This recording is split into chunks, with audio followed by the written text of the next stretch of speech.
Look, gamers, I'm tired of it. I'm sick of it. I'm through with it. I'm sorry about the levels of immaturity that have now befallen our precious community here in the gaming phenomena. First off, let me just start off by saying, real gamers, click that X up there or the X up there, depending on what operating system you're using. This isn't for you. This isn't the time. But the intense Black Preon is back, and he's going to be here for a little minute. He's going to take his hat off because I know I got a bad hair day, and I know it's going to be a very disrespectful video, so I'm going to take the hat off to at least show some sort of counteractive balance between respect and disrespect, because this is getting ridiculous, all right? I'm tired of gamers out there giving us all a bad name. Gamers as a whole have now become the most pathetic, asinine, ignorant, and ass-backwards community I've ever been a part of. The video game forum has been tarnished, it has been ramshacked, and it has been taken over by these peons. That's right, not preons. Peons, pea-brain, idiotic fucks. And I'm going to tell you why this is getting on my nerves, okay? People out there are still, as it pertains to the date of April 5th, 2013, still pissed off that Bayonetta 2 is not going to be on their beloved PS4 or their damn good, not yet heard about Dodge Durango. I mean, Microsoft Durango, or whatever they want to call it. Django Unchained, you can call it that for all I care, but that's not the point. The point is you gamers who actually think that it goes down like this. That Nintendo was like, yeah, twirling their little mustache and saying, hey, Bayonetta 2, yeah, I heard you show you and shaking that sexy, bodacious booty all around the console market, but bring it over here, girl. That's right, girl. Bring it right here. Yeah. Here's a little money. You only shaking it in my town now, with a wink, and it slipped out the back door like a bunch of flunkies. That's not how it went down. Your fancy little Microsofts and Sonys didn't want to pay out. They didn't want to help. They didn't want to lift up their fellow man. They didn't want to take the time out of their day to be like, well, you do have a cult following. Let's come on board and see what you got. They didn't even check them out. Or they didn't even bother helping them. They didn't want to finance them. Nintendo, out of the good graciousness out of that company's heart, was like, y'all have a cult following. Y'all wouldn't get the game anyway. Let's open our arms and embrace the new concepts. Let's come in with the new on the Wii U. But now all of a sudden gamers want to send out death threats to people on the Wii U. They hate the Wii U. They hate the creator of Bayonetta 2. They just gonna turn their back, pull up their hood, and damn near just try to walk out the fan base because it's gonna be on the Wii U now? Really? Do you understand what you were even saying right now? Do you understand the implications that makes about you as a person? Someone goes out of their way to help you.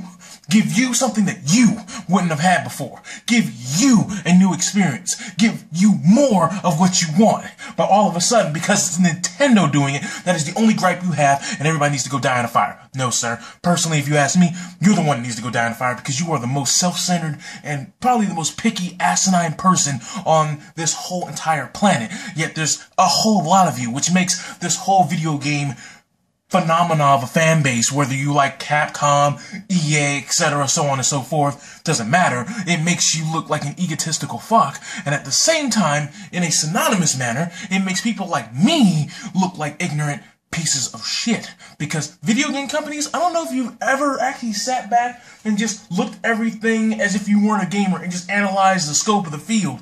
But you do realize video game companies, they don't care about our opinion no more. You know why? Because people like you and the people who know who I'm talking about shouldn't be offended if it ain't you. For those of you who know who I'm talking about and it is pertaining to you, you know damn well it's your fault we're in this mess. EA knows no matter what they do, they can say all the lies they want. They can do this, that, the other thing. They can win Worst Company of the Year for 2 decades in a row. But they know that idiots are still going to line their pockets, just coming up and saying, well, here you go. Here's my wallet. Just going to empty it out. And you're going to buy it. And you're going to buy whatever regurgitated filth they want to throw your way with the most minuscule effort behind it. And you know what? I was blaming EA all these years, but you know what? If I was EA, I'd probably fall into that rut too. You know why?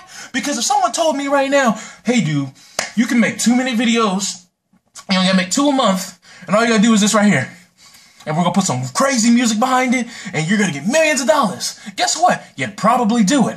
Instead of going actually back in the back, going in the studio, going in the booth, recording your own song, putting the effort, putting the actual mojo, the flow that you have encompassed in your soul right there in music format and shoveling it out to the world. But no, you just want to shake your little can for 2 minutes, and all of a sudden you get paid. That's what it's come down to. Everything that comes so with hard work back in the day, now it just comes out with the drop of a hat.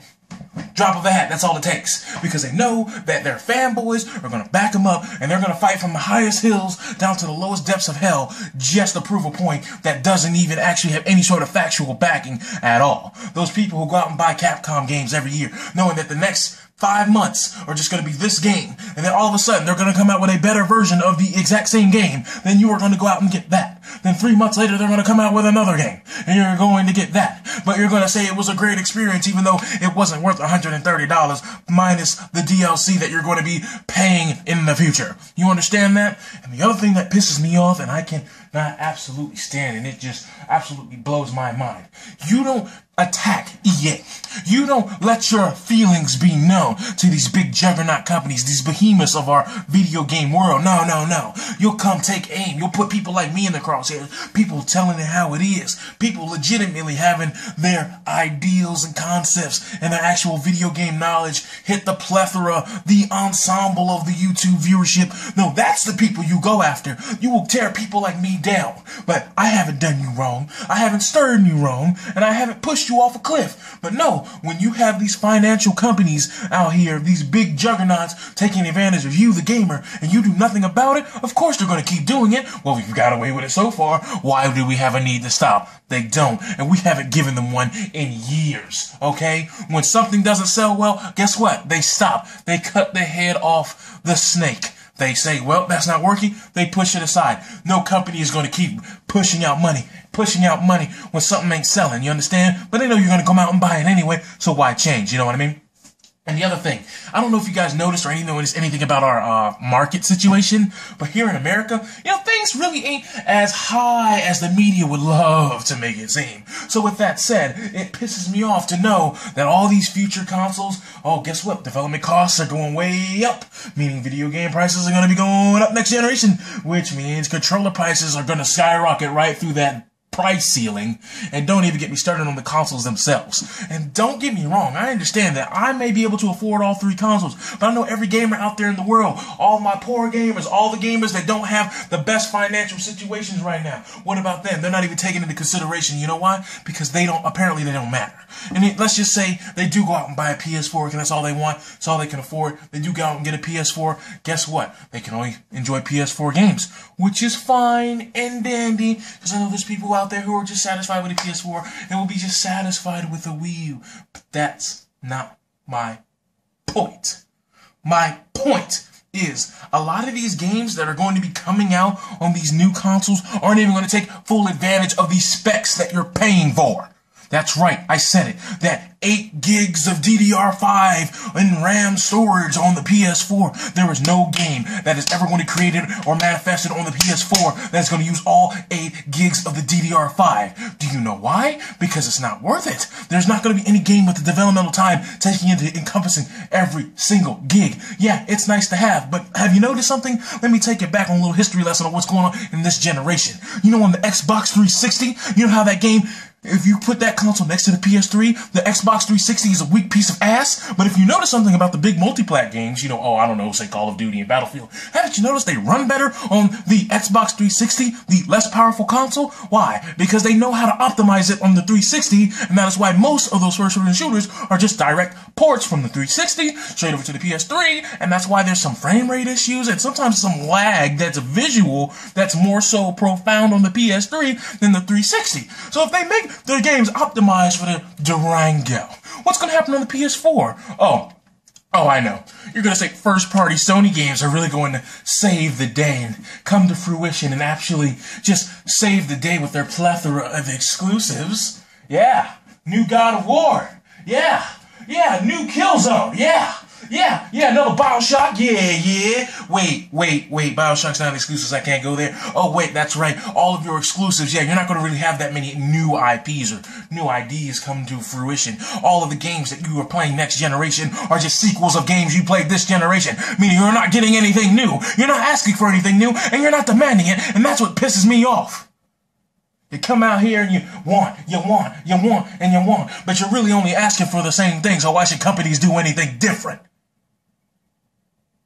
I'm done. I'm cool. I'm alright. Just thought I should get that off. Later. Need to get a haircut. I know. Suck 'em.